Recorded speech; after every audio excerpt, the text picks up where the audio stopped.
बिस्मिल्लाहिर्रहमानिर्रहीम। अस्सलाम वालेकुम क्लास 10th। आज हम आपको पैराग्राफ राइटिंग के बारे में बताएंगे। ऐसी राइटिंग और पैराग्राफ राइटिंग में क्या डिफरेंस होता है और ये बोर्ड के पेपर में कितने नंबर का क्वेश्चन आता है। फ़र्स्ट ऑफ़ ऑल आपको डिफरेंस बताते हैं कि इनमें डिफरेंस क्या होता है।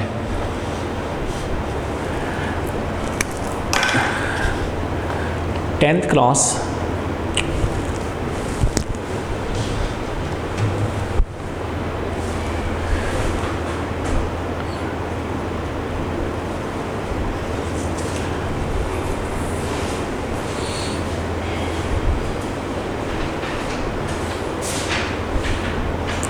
difference between essay and an essay and a paragraph।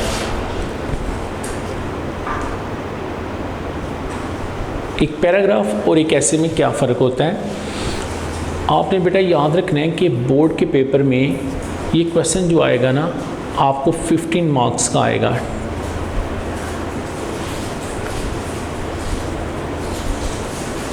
ये 15 नंबर का क्वेश्चन आएगा आपको बोर्ड के पेपर में। चूँकि अभी हम फर्स्ट ऑफ ऑल पैराग्राफ की बात कर रहे हैं, तो आप पैराग्राफ से क्या मुराद है? आप पैराग्राफ से मुराद ये है कि हमने जितनी भी डिटेल लिखनी है, जितनी भी एक्सप्लेनेशन लिखनी है, जितनी भी इसके बारे में इंग्लिश लिखनी है, तो सारी की सारी एक पैराग्राफ में होनी चाहिए। फॉर एग्जांपल आप कोई पैराग्राफ आ जाता है, ये क्वेश्चन आ जाता है ऐसे, write a paragraph on topic है माय बेस्ट फ्रेंड। इसके टॉपिक पे आपको एक पैराग्राफ लिखना है, तो आप कैसे लिखेंगे? यहाँ से आप इसकी स्टार्टिंग करेंगे। I have many friends but Ali is my best friend।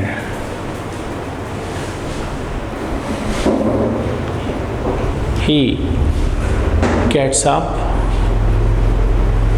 early in the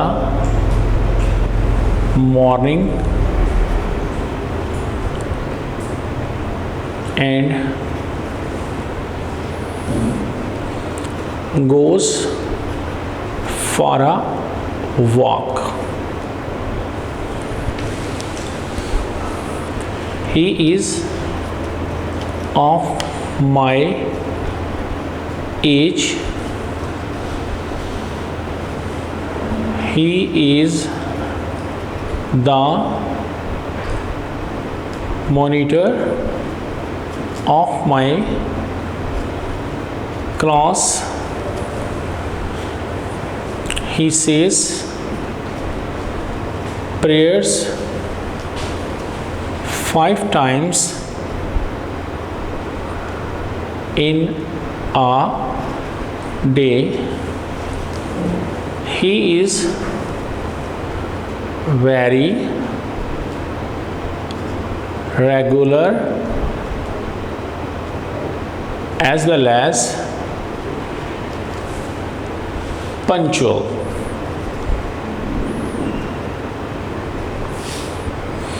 He is also very respectful to his teachers as well। He helps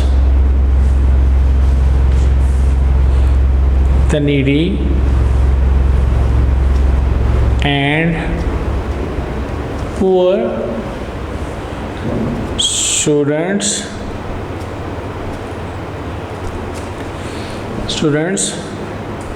with his pocket money.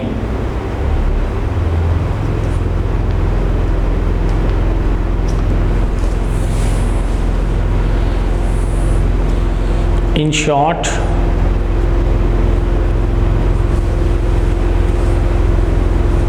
he has all the merits that a gentle boy has in his life। देखिए बेटा, ये एक आपको demo दिया गया है कि जितना भी एक्सट्रैक्ट लिखा गया है सारा का सारा एक ही पैराग्राफ में लिखा गया है। देखें, हमने यहाँ से इसकी स्टार्टिंग की। अभी हम चूँकि पैराग्राफ के बारे में पढ़ने लगे हैं, बोर्ड के पेपर में या तो ऐसे आपने अटैम्प्ट करना होगा या तो पैराग्राफ। अभी हम सिर्फ आप पैराग्राफ की बात कर रहे हैं। जैसे स्टार्टिंग इसकी की है, right a paragraph on topic my best friend. My best friend के टॉपिक पे, माय बेस्ट फ्रेंड के अनवान पे एक पैराग्राफ लिखिए। ये देखिए, इसकी बिगिनिंग शुरू हो रही है जैसे आई हैव, यहाँ से बिगिनिंग हो रही है। सारा एक्सट्रैक्ट जो है ना, सारा का सारा, कोई दूसरा पैराग्राफ नहीं बनाया गया। और लास्ट पे जब हम पहुँचे हैं हिज लाइफ, तो देखें एक ही पैराग्राफ में लिखा गया है। इसको बोलते हैं आप पैराग्राफ। जितना भी ये काम हो सारा एक ही पैराग्राफ में लिखा जाता है। अब हम इसकी ज़रा रीडिंग करके बताते हैं ट्रांसलेशन के साथ आपको। आई हैव मैनी फ्रेंड्स, मेरे बहुत से दोस्त हैं। ऑल्दो ये एक डेमो है आपके लिए कि आपने जब पैराग्राफ लिखना है तो सारा का सारा एक ही पैराग्राफ में लिखना है। आई हैव मैनी फ्रेंड्स, मेरे बहुत से दोस्त हैं। But Ali is my best friend, लेकिन अली मेरा सबसे बेहतरीन दोस्त है। He gets up early in the morning, वो अला सुबह उठता है। And goes for a walk, और सुबह के लिए, सुबह की सैर के लिए जाता है।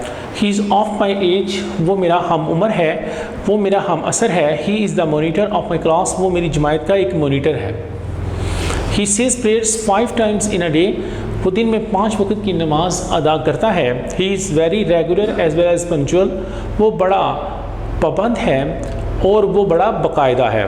He is also very respectful to his teachers as well, वो अपने उस्ताज़ कराम का भी बड़ा मुअद्दब है, यानी वो अपने उस्ताज़ कराम का भी बहुत ज़्यादा एहतराम करता है।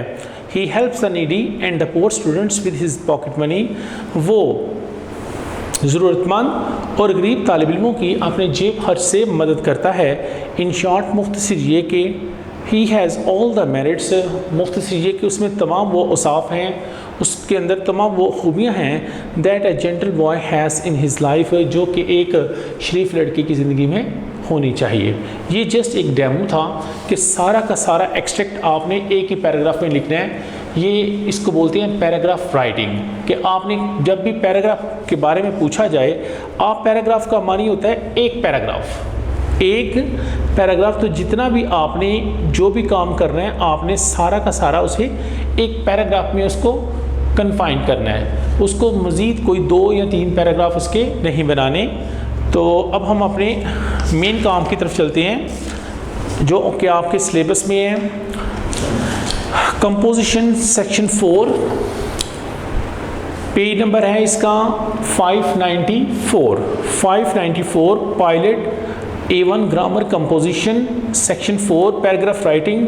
पैराग्राफ राइटिंग की मैंने आपको बता दिया कि पैराग्राफ लिखना कैसे लिखते हैं, वो भी आपको एक डेमो दिया है माय बेस्ट फ्रेंड की शक्ल में। अब पहला पैराग्राफ है जो कि बेटा आपके सिलेबस में है 10th क्लास। पैराग्राफ्स में गर्ल गाइड अब सबसे पहले हम इसकी इंग्लिश रीडिंग करेंगे फर्स्ट ऑफ ऑल, उसके बाद इसकी ट्रांसलेशन भी आपको बताएंगे। ऑल तो पेपर में इसकी ट्रांसलेशन नहीं लिखनी होती, सिर्फ और सिर्फ इंग्लिश लिखनी होती है, लेकिन इसके मानी और इसकी पहले ट्रांसलेशन कर लेते हैं, फिर इसकी पहले इसकी इंग्लिश रीडिंग कर लेते हैं, उसके बाद हम इसके मानी आपको अंडरस्टैंड करेंगे, उसके बाद इसको दोबारा इंग्लिश पढ़ेंगे और साथ इसकी ट्रांसलेशन पढ़ेंगे। तो स्टार्ट करते हैं।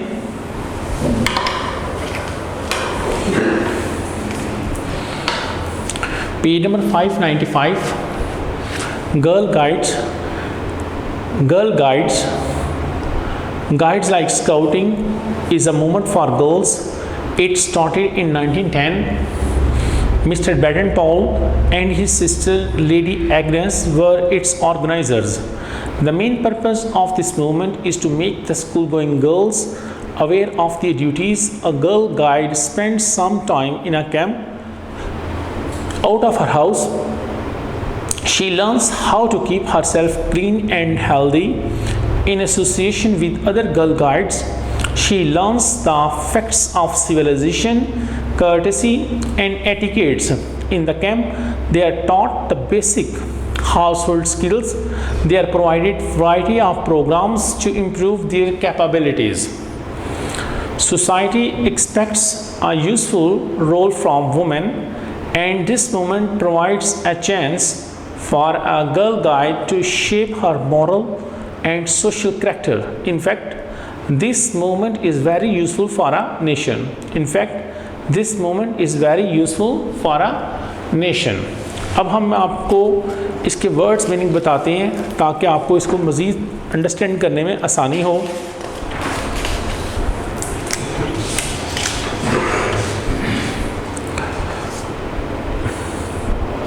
टेंथ क्लास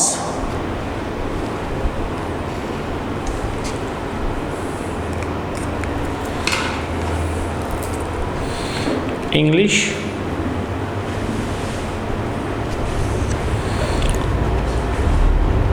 पैराग्राफ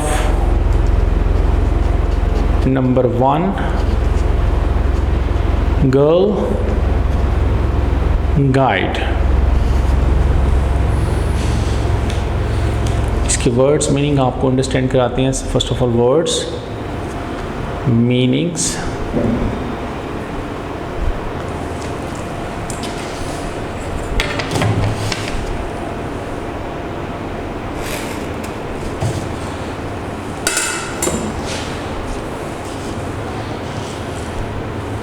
नंबर 1 पे है मूवमेंट,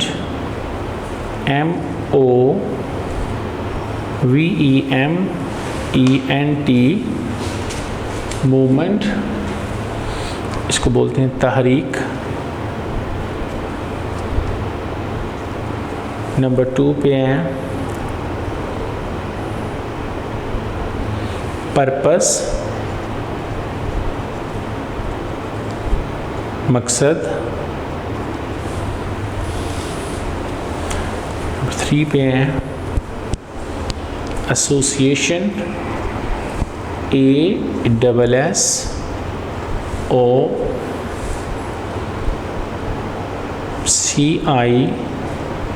ASSOCIATION, एसोसिएशन ताल्लुक या राब्ता।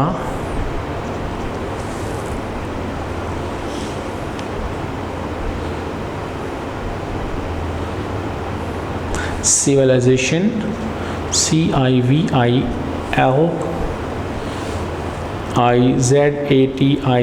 civilization तहजीब।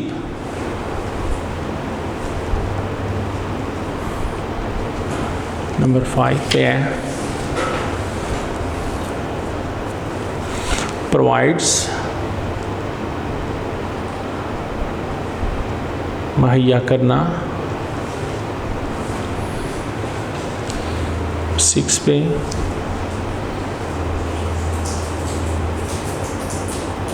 चांस, मौका। नंबर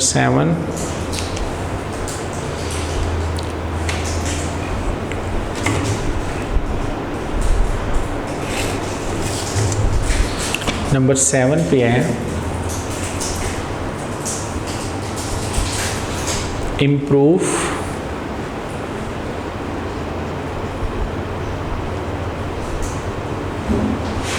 बेहतर बनाना। नंबर 8 है मेन हॉर्स। नंबर 9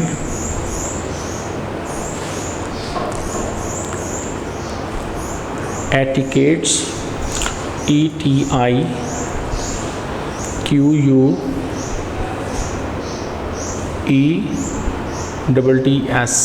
तौर तरीके।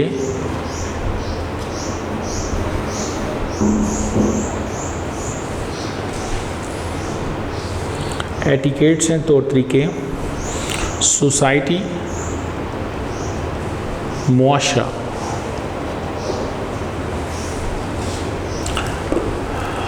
गर्ल गाइड्स के सबसे पहले वर्ड्स मीनिंग, मुश्किल अल्फाज के मानी। Paragraph number 1 girl guide words meaning, moment तहरीक, पर्पज़ मकसद, एसोसिएशन तल्लुक़ या राब्ता, सिविलाइजेशन तहज़ीब, प्रोवाइड्स मुहैया करना, चांस मौका, इम्प्रूव बेहतर बनाना, मेन हाउस, एटिकेट्स तौर तरीके, सोसाइटी मुआशरा। सोसाइटी मुआशरा। अब हम ऐसे की ट्रांसलेशन करेंगे। ट्रांसलेशन के साथ ऐसे को पढ़ेंगे। पेज नंबर है 595 पायलट इंग्लिश ग्रामर है। Girl guides, guides like scouting is a movement for girls. Boy scout की तरह गर्ल गाइड भी एक तहरीक है। इट स्टार्टेड इन 1910, इसका आगाज़ 1910 में हुआ। Mister Baden Powell and his sister lady Agnes were its organisers. Mister Baden Powell and his sister lady Agnes were its organisers. Mister Baden Powell और उनकी बहन लेडी एग्नेस जो थी इसके मुंतज़िम थे, यानी इसको बनाने वाले थे।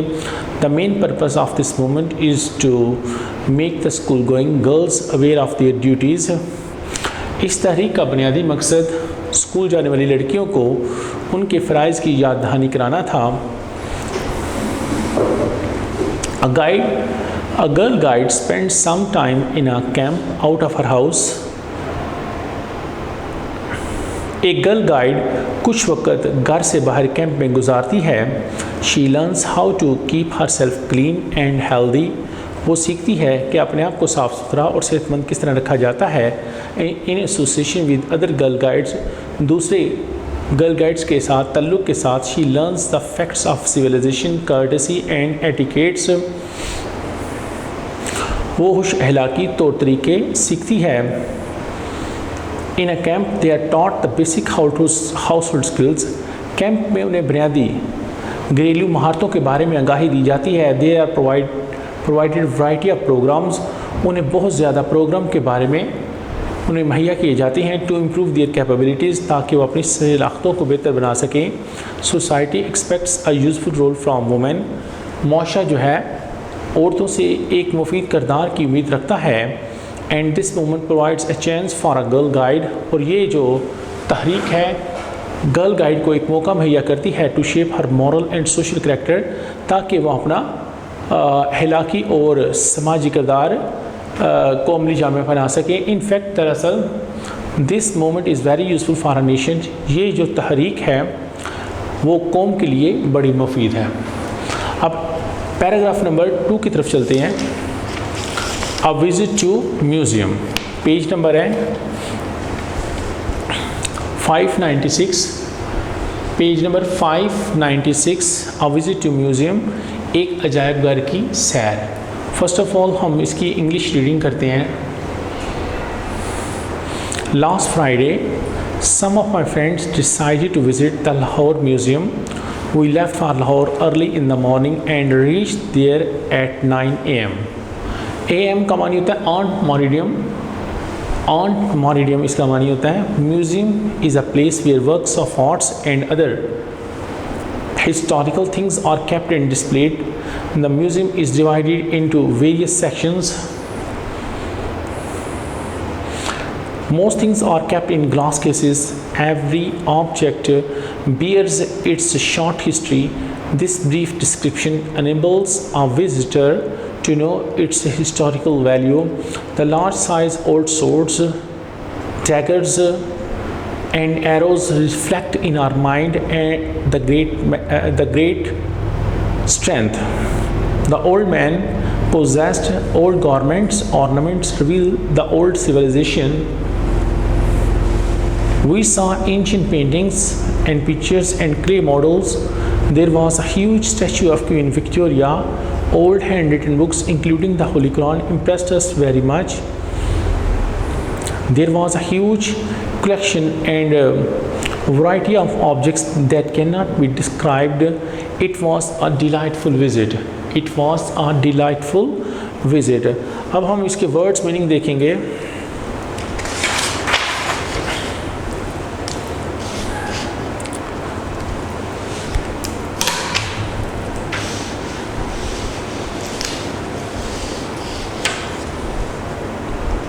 टेंथ क्लास English,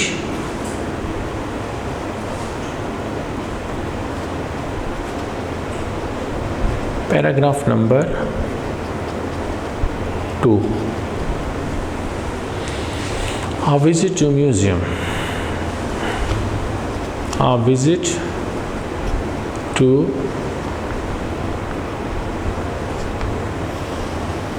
म्यूज़ियम, एक अजायब घर की सैर. वर्ड्स मीनिंग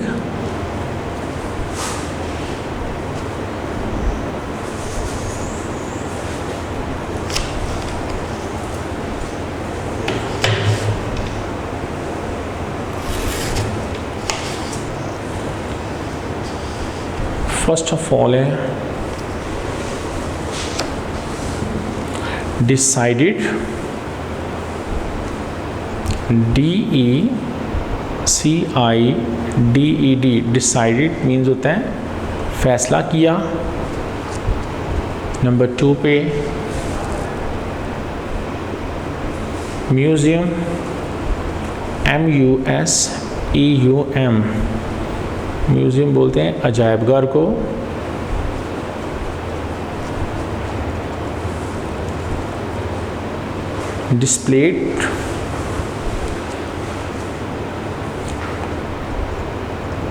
डिस्प्लेड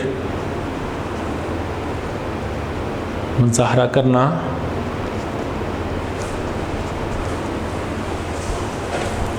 नंबर 4 पे है हिस्ट्री, तारीख.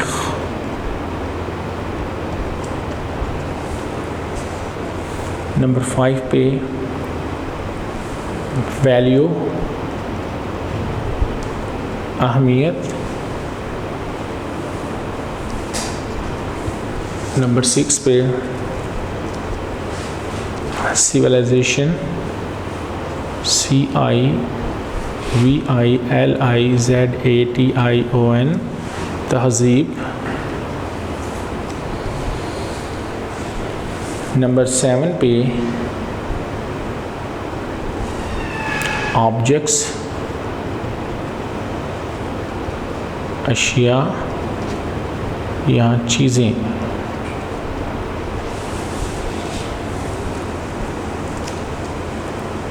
डिलाइटफुल, खुशकुन.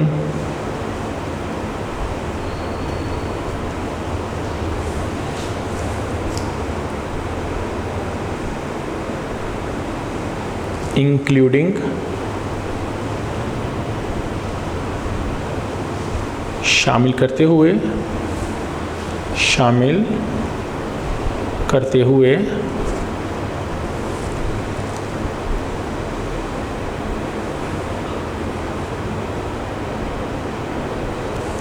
स्ट्रेंथ,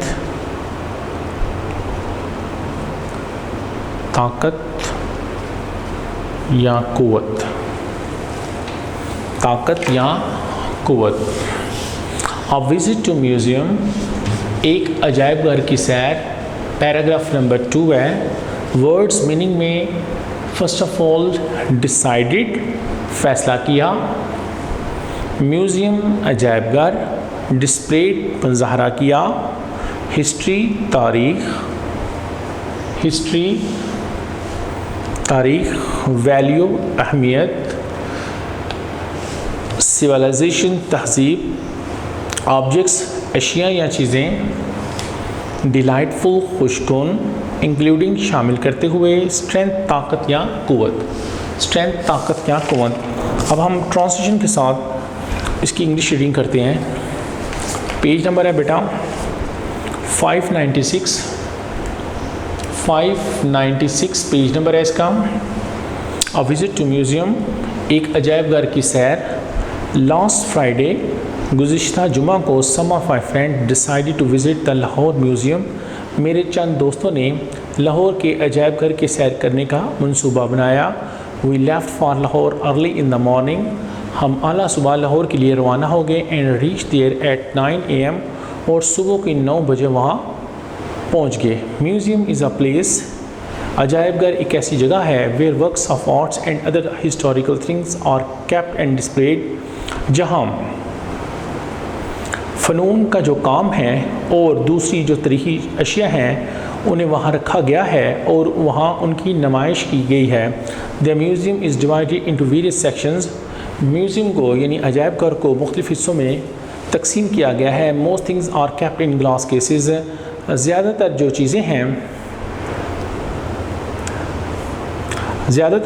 चीज़ें हैं वो शीशों की अलमारियों में रखी गई हैं।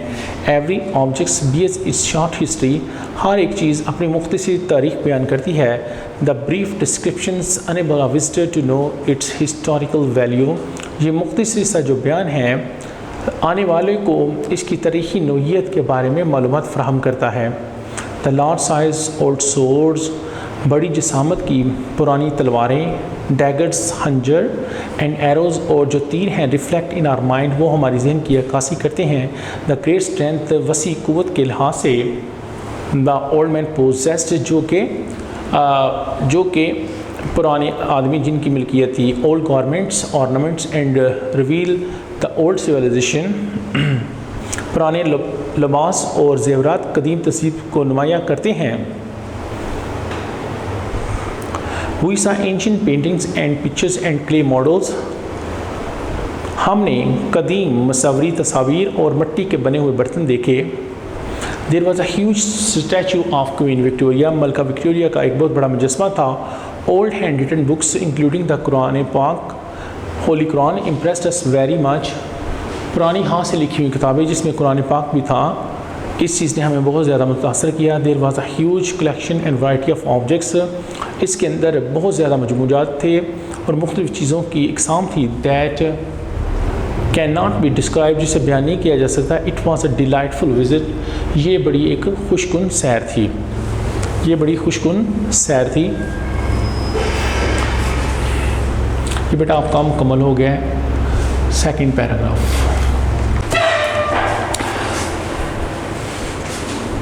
पेज नंबर 597 है। A visit to the hospital, first of all हम इसकी इंग्लिश रीडिंग करेंगे। The progress and development in medical science has increase the average age of mankind. Unfortunately, my grandmother fell seriously ill and my father took her to the hospital. She was admitted, thus I had a chance to visit the civil hospital. This hospital was under government control, but I am sorry to say that it was not managed well. About 30 patients were lying in a ward and there was no doctor to look after them. Some of the patients were in great trouble, crying with pain, but the nurse on duty was busy in reading a novel. I was shocked to see this, that every minute brings a patient in the hospital. The courtyard, corridors, and verandas were full of patients. It looked that the whole city had come in. Some patients were in a very miserable and critical condition. They looked like skeletons. A child was brought in the hospital who had broken his leg in kite flying. He was crying with pain. I could not bear it too long and came out of the hospital. अब बेटा हम इसके ना words meaning देखेंगे.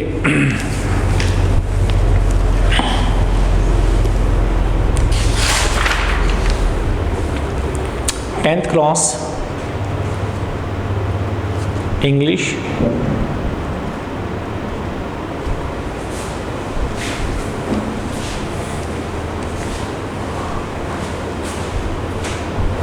A visit to the hospital.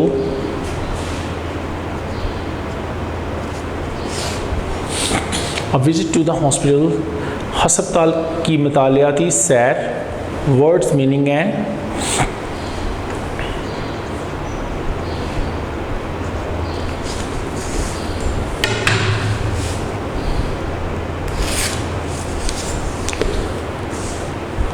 First of all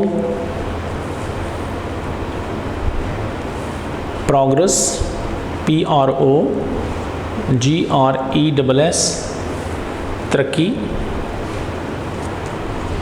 number 2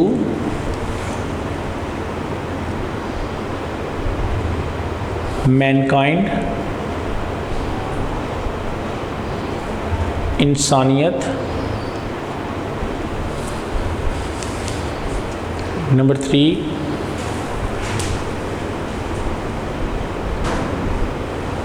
unfortunately, UNFORTUNATELY,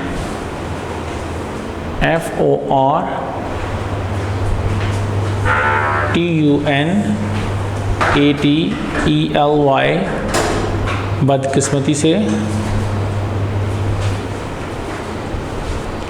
number 4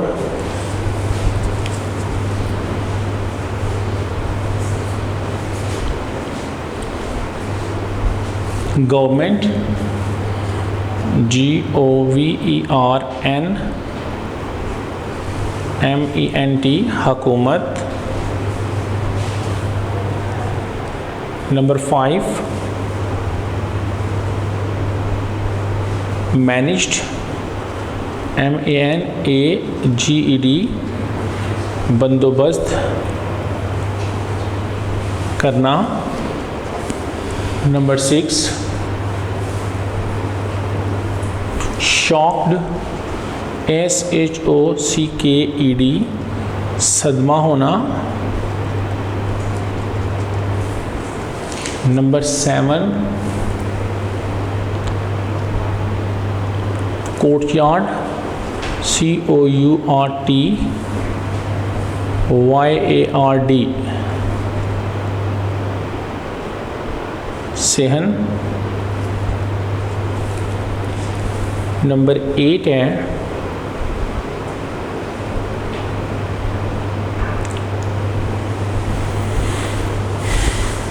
वराउंडास, VARANDAS,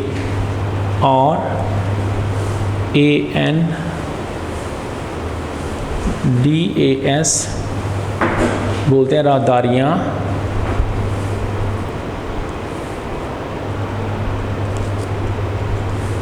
number 9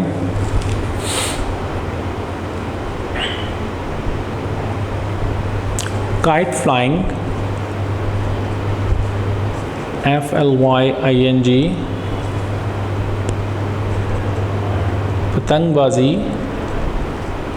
करते हुए. Number 10 beer, बर्दाश्त करना.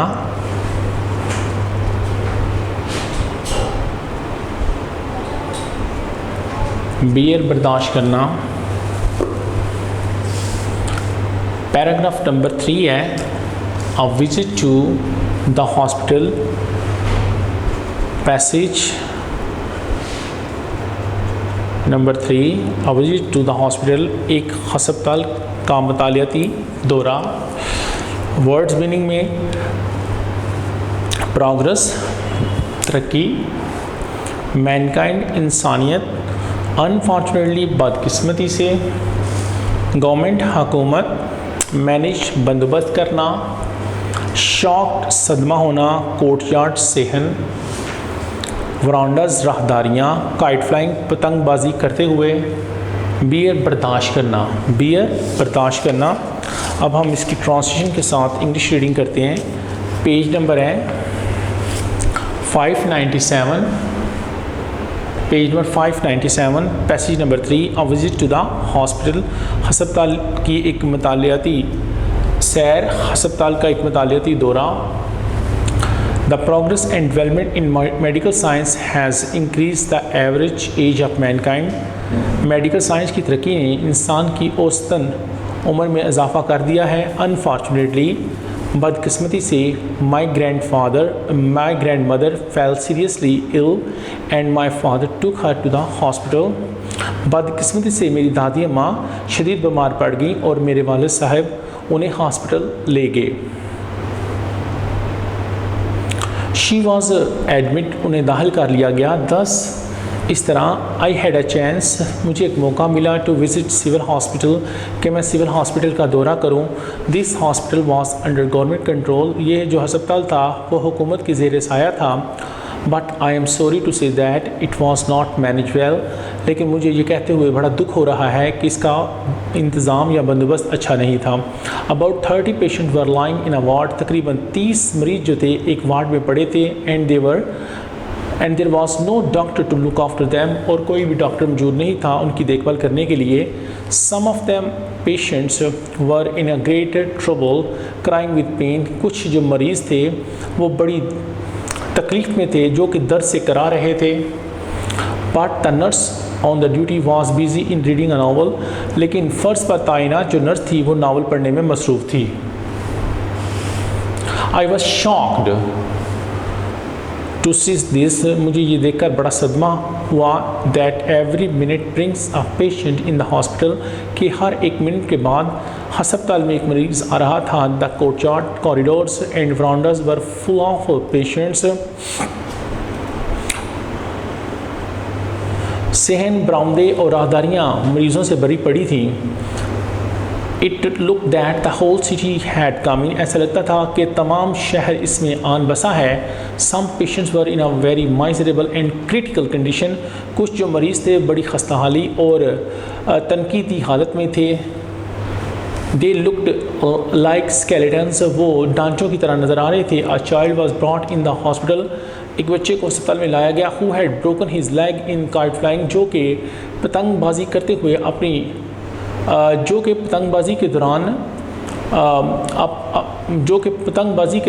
अपनी टांग को चोट, जो कि पतंगबाजी के दौरान उसकी टांग ज़ख्मी हो गई थी। He was crying with pain, वो दर्द से करा रहा था।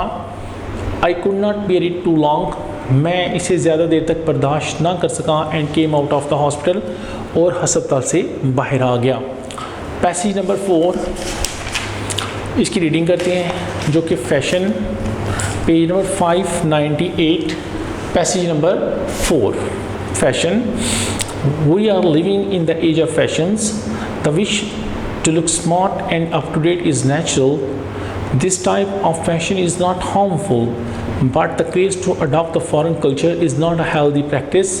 Quick communication has shortened the world. Exchange of fashions, magazines and glamorous advertisement, film industry, garments and factories and cosmetic agencies have fanned the fire. New generation is fully captured. They waste a lot of their time in choosing dress designs, perfumes, footwear and interior decoration. It has now become the part of fashion to avoid national language. Pakistan is an ideal state. It has its own ideology and identity. We must keep this fact in mind that while adopting any aspect of fashion,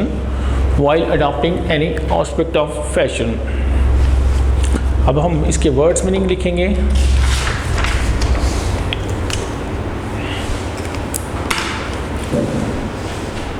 10th class English, passage number 4, paragraph number 4, fashion.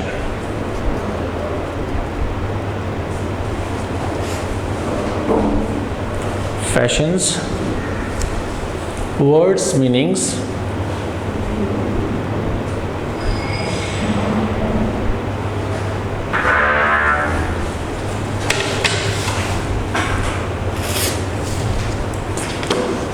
Words meaning में first of all number 1 है as, ज़माना। Number 2 पे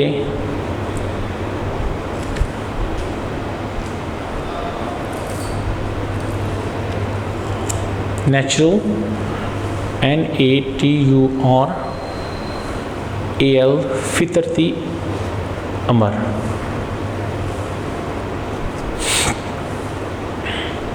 industry, Sanat.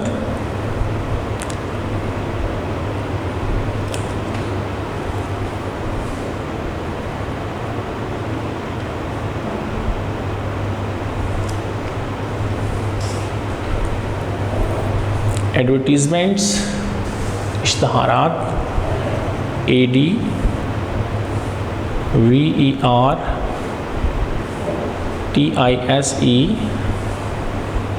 ADVERTISEMENT, इश्तहार।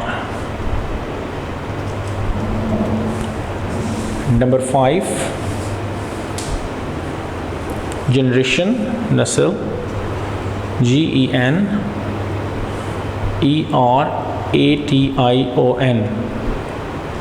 नस्ल। Number 6 ideology, IDEOLOGY,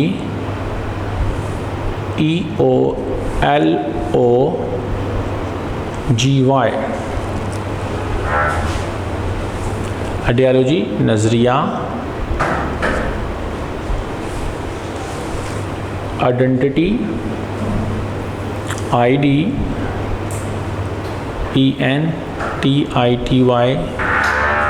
शनाहत। Number 8 factor, उनसर।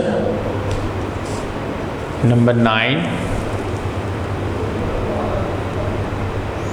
Aspect, पहलू। Last one number 10 पे state, रियासत। State, रियासत। Paragraph number 4 fashions, words meaning. First of all as, ज़माना। नेचुरल, फितरती अमर। इंडस्ट्री, सनत। एडवर्टीजमेंट, इश्तहार। जनरेशन, नस्ल। आइडियोलॉजी, नज़रिया। आइडेंटिटी, शनाहत। फैक्टर, उनसर। ऑस्पेक्ट, पहलू। लास्ट वन है स्टेट, रियासत। स्टेट, रियासत। अब आप ट्रांसलेशन के साथ इसकी इंग्लिश रीडिंग करते हैं। We are fashions, 598 page number है। We are living in the age of fashions, हम फैशन के ज़माने में रह रहे हैं। The wish to look smart and upgrade is natural, smart और अप टू डेट नज़र आने की जो ख्वाहिश है बड़ी एक फितरती अमर है। This type of fashion is not harmful, इस किस्म का जो फैशन है नुकसानदेह नहीं है। But the craze to adopt the foreign culture is not a healthy practice, लेकिन जो जुनून है गैर मुल्की तहज़ीब को अपनाने का जो पागलपन है या जुनून है एक सेहतमंद अलामत नहीं है। Quick communication has shorten the world, मौसलात की तेज़ रफ्तारी ने दुनिया को छोटा कर दिया है। एक्सचेंज ऑफ फैशन, फैशन का तबादला। मैगजीन्स, रसालों के साथ। With glamorous advertisement, film industry, garment factories and cosmetic agencies have fanned the fire. Fashion magazine जो कि पुरकशिश इश्तहारों से भरी है, फिल्म इंडस्ट्री, गारमेंट फैक्ट्रीज़ और मेकअप का सामान बनाने वालों ने जलती पर तेल का काम किया है। New generation is fully captured, नई नस्ल मुकम्मल तौर पर इसके शिकंजे में आ चुकी है। They waste a lot of their time, वो अपना बहुत ज़्यादा वक्त का ज़िया करते हैं in choosing dress designs, perfumes, footwear and interior decoration. वो अपना काफ़ी वक्त कपड़ों का डिज़ाइन, परफ्यूम, जूते और घरेलू सजावट का सामान चुनने पर बहुत ज़्यादा वक्त खर्च करते हैं। It has now become the part of fashion, अब ये फैशन का हिस्सा बन चुका है। टू अवॉइड नेशनल लैंग्वेज के कौमी ज़बान से इज्तनाब किया जाए। Pakistan is an ideal state, Pakistan एक मिसाली रियासत है। It has its own ideology and identity, इसका अपना नज़रिया और अपनी शनाख्त है। We must keep this factor in mind, हमें इस उनसर को ज़रूर जहन में रखना चाहिए। While adopting any aspect of fashion, fashion का कोई भी उनसर अख्तियार करने से पहले। ये आपका पैराग्राफ नंबर 4 यानी फैशन भी फिनिश हो गया। वीडियो पसंद आई तो लाइक करें, अपनी राय कमेंट करें। ऐसे ही मजीद वीडियोस के लिए हमारा चैनल सब्सक्राइब करें और बेल का आइकन दबाएं ताकि आपको हर वीडियो का नोटिफिकेशन मिलता रहे।